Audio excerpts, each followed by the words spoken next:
how the fuck have we managed this? England are through to the final of Euro 2024.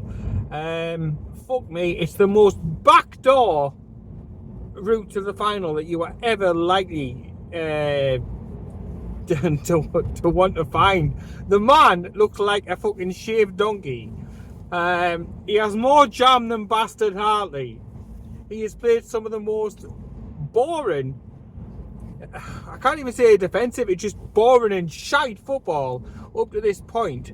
But if you're going to peak, you might as well peak towards the latter part of the tournament as opposed to starting strong and getting shit as it goes along, if you know what I mean. So perhaps there's some sort of compliment in there, a little bit of credit where credit's due, I suppose.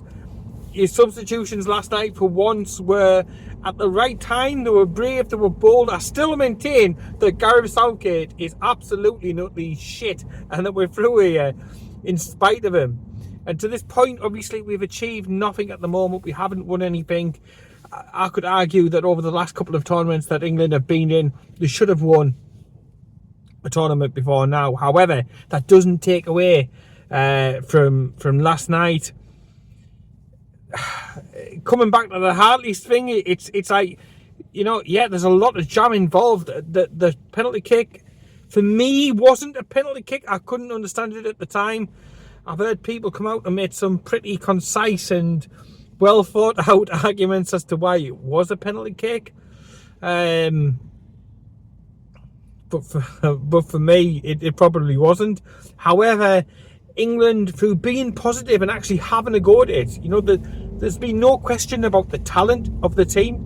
We've got an amazingly talented team and some great players sort of left behind and cut out of the squad this time round. But last night, they actually, I don't know, they just seemed bothered. There seemed a coherent plan.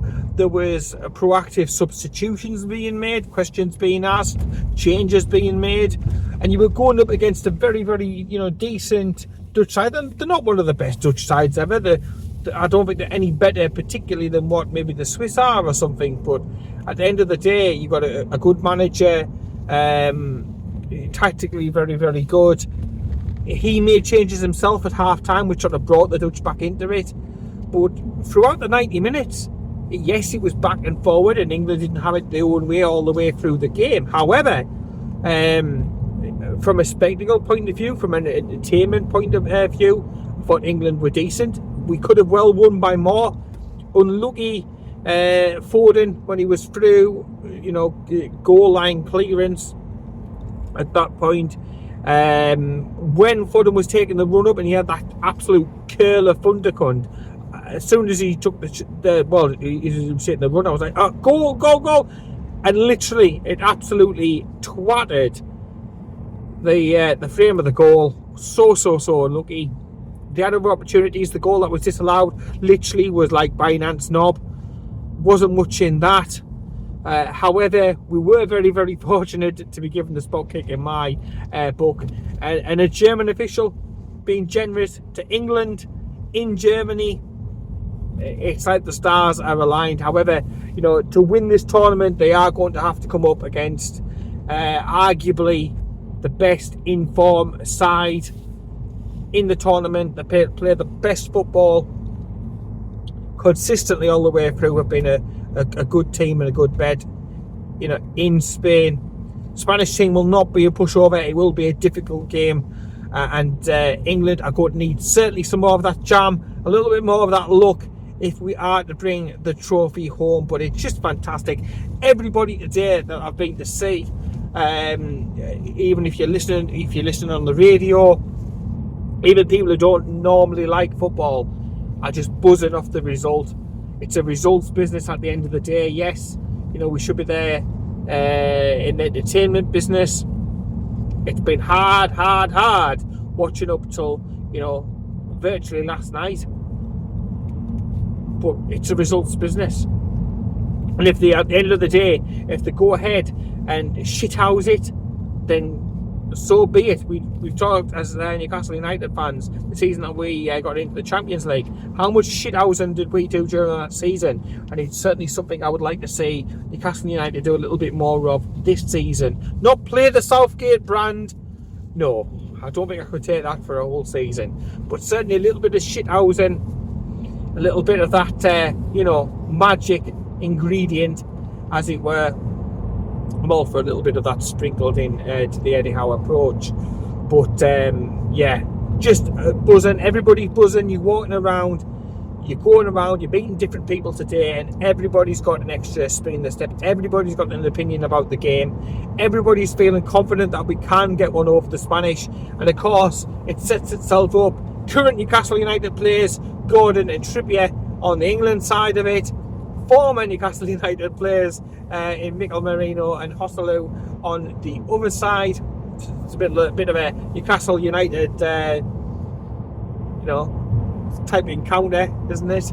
There's another one of those little sub-stories, a little subplot in the game this weekend. 8 o'clock kick-off. Everyone's eyes in the entire country will be glued to it. Can we stop the hurt? Can we bring the trophy home? There's every chance.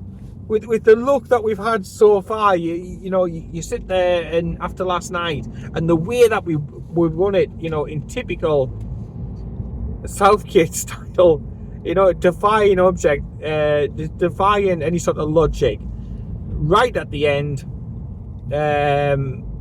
unbelievable. No time for them. It's the perfect time to score, because there's no chance for them really to come back. I know there was a few seconds after the goal went in that we restarted the match, but realistically, unless you do something absolutely, as stupid as a fucking Mackham, you're not going to throw it away from that position. You've got to be professional, stay in shape, run to the corners, take the ball, to the corners, run the clock down. But you just never know. It could be one of those years when your name's just on the cup. Like I said, we're going to need to run our luck a little bit more. We're going to need to shit our way to it, because clearly the Spanish are a very, very good side, good system, good players. But so have England. It's not like the days of old. When there was such a gulfing class, and they had all the technical players and we just had the kick it and British spirit and bulldog spirit and all that sort of thing. Things are a lot different these days to how they used to be. There is match winners, no doubt about it, on the England side, and with the England side actually turning up and being able to string passes together and push that further bit forward and not have to rely on a striker coming back to be able to defend, a striker up top being able to be effective up there. It was just a much better all-round performance last night. If we can bring that to it, perhaps improve it, having the opportunity to right the wrongs from the previous European Championship final as well. Again, it's another one of those little sub-stories, the subplots, wrote under the main story, and you just never know. You cannot now that you've reached the final. It's a one-off game, a one-off lottery. Yes, it's against a very good caliber of opposition. However, you just never ever know. So fingers crossed, England can get it done. And I'm just starting to think that it's just a case of the name is on the cup. It's destiny. It's the way that it's going to be. And, perhaps in previous times when we have played better football, but we've been a million miles off being able to, be talked about as a contender, if that first time in so long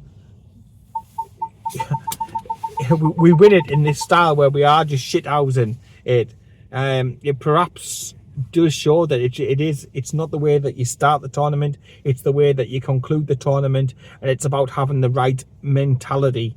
So we will see how things go. Ultra positive about that, and I sort of probably needed that a little bit yesterday, to be honest, because obviously prior to that the Staveley news came out. I was a little bit numb and shocked about that, to be honest. It was one of them ones you had to read a couple of times and then you're sort of thinking, it's got to be some sort of rumours. It can't be right, this. And then more and more different respected journalists, respected outlets were reporting it. And it does look as if it's going to be right. Nothing official, it must be said, at this point, as I'm recording this, has come out from the club. However, there were no commenting straight away, rather than just literally flatlining saying no. And I found that strange, because back in April, when these rumours were circulating around first time around, they were quick to sort of squash the rumours. No, that's not the plan, blah, blah, blah. But it looks like PIF are buying up the remaining 6% that Staveley has in her possession. Obviously, that'll be worth a lot more now than what it was when the takeover went through. So she's going to make herself a tidy amount, and I've no problem with that. 1,000% she deserves it, because we wouldn't have got anything if it wasn't for her tenacity, her patience, perseverance, dedication to the cause, and love of Newcastle United. We would be nowhere without her. But I hope in some way that they can keep her involved in the club. Both herself and her husband have been a revelation, the face of Newcastle United. And that's why it's just so shocking that they're going to be going. According to speculation today, Darren Eales is going to become the new face of the club. He's going to be doing all the talking, all the media stuff. And there's going to be there's going to be an announcement about a restructured board and how we're going to be moving forward. It'll be 86% owned by the Public Investment Fund. The other 14% will be owned still by the Rubens. No change there. And it just suggests that we're going into the next phase of the plan. I think, Staveley coming in, she was very much the facilitator. She wanted to stay there whilst the corporate team was put in place, whilst the machinery and the mechanisms behind the scenes were put in place. Now that they have been, and obviously Paul Mitchell was the last piece of that jigsaw, she feels it's now the right time to step back and to let that machine lead Newcastle United into a successful and an exciting new future. But just really, really gutted. And obviously I don't know what the reasoning is behind it. Was it a set agreement after so long?